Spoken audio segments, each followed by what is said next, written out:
जीवन हमें एक मौका देता है, इसलिए जब भी सही कॉलेज चुनने का समय आए तो सिर्फ मंगलायतन यूनिवर्सिटी आपके बेहतरीन भविष्य और सर्वांगीण विकास के। इजराइल ईरान में हुए सीज फायर के बीच बड़ी खबर तुर्की से आ रही है, जहां राष्ट्रपति एर्दोआन ने एक बार फिर तख्ता पलट के डर से बड़ी कार्रवाई की है। तुर्की को डर ऐसे समय में सता रहा है जब हाल ही में अमेरिका ने ईरान पर हमला किया और हमले के बीच ये सवाल खड़ा हुआ कि क्या अमेरिका ईरान में तख्ता पलट करना चाहता है। हालांकि अमेरिका लगातार ये कहता रहा कि उसका इरादा तख्ता पलट करने का नहीं है। उसकी लड़ाई ईरान के खिलाफ नहीं है, बल्कि ईरान के परमाणु कार्यक्रम के खिलाफ है। लेकिन अमेरिका के इस पैतरे के बाद तुर्की भी सख्ते में है। दरअसल तुर्की की सेना और पुलिस के 182 अफसरों को गिरफ्तार किया गया है और तुर्की के राष्ट्रपति एर्दोआन इन दिनों अमेरिकी राष्ट्रपति डोनाल्ड ट्रंप के साथ नीदरलैंड के हैंग में नाटो समिट में व्यस्त थे।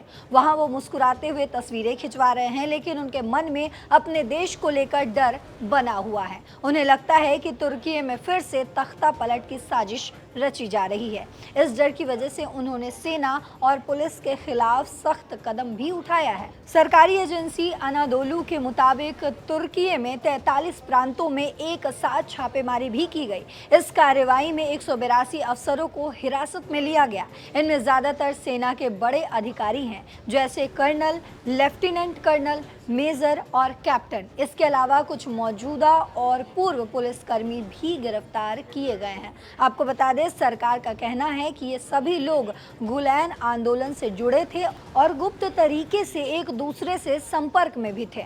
अब सवाल उठता है कि गुलेन आंदोलन आखिर है क्या, जिससे एर्दोआन इतना डरे हुए हैं। दरअसल गुलेन आंदोलन को पहले हिजमत के नाम से जाना जाता था। ये एक ऐसा समूह था जो शिक्षा और समाज सेवा के लिए काम करता था। लेकिन 2016 में तुर्की में तख्ता पलट की नाकाम कोशिश के बाद एर्दोआन ने इसे आतंकी संगठन घोषित कर दिया। हालांकि अमेरिका और यूरोपीय संघ जैसे कई देश इसे आतंकी संगठन नहीं मानते। 2016 के बाद से तुर्की में गुलेन आंदोलन से जुड़े लोगों के खिलाफ सख्त कार्रवाई हो रही है। अब तक 7 लाख से ज़्यादा लोगों की जांच की जा चुकी है और 13,000 से ज़्यादा लोग जेल में हैं। करीब 24,000 सैन्य कर्मियों को सेना से निकाल दिया गया है।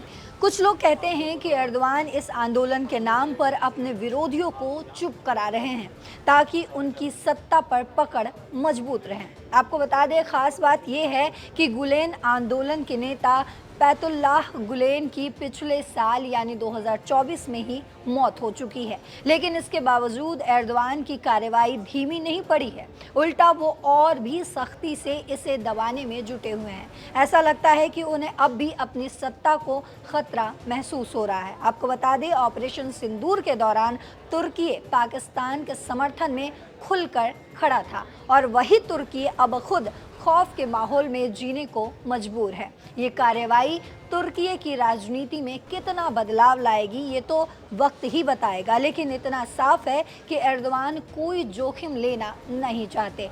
हम इस खबर पर नज़र बनाए रखे हैं। तब तक के लिए बने रहिए हमारे साथ, यानी दैनिक जागरण के साथ। नमस्कार।